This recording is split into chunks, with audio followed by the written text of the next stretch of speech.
concernant un peu la situation économique qui est stable. Ce qui est important, c'est cette grande stabilité. Et ça n'a pas de prix. Vous savez, dans un monde qui a perdu ses repères, sa boussole, la stabilité, c'est véritablement, dans tous les domaines d'ailleurs au Maroc, c'est l'une de ces grandes caractéristiques comparativement à ce qui existe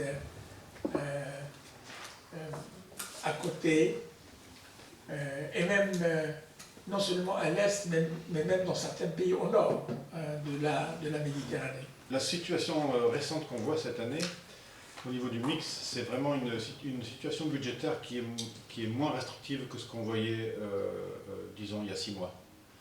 On a eu des effets significatifs au plan du dialogue social. Une autre raison pour laquelle on est prudent sur la policy mix en termes au niveau du pilier monétaire, c'est le fait qu'on voit quand même une reprise.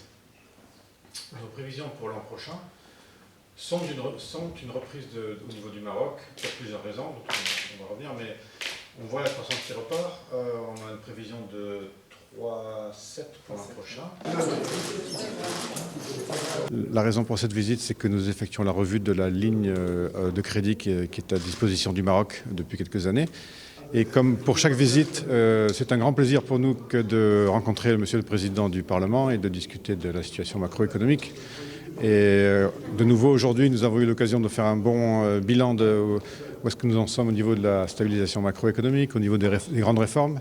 Et je pense qu'une fois de plus, ça a été très encourageant pour nous de voir un petit peu largement l'agenda parlementaire et la mise en œuvre des réformes clés au niveau du Parlement.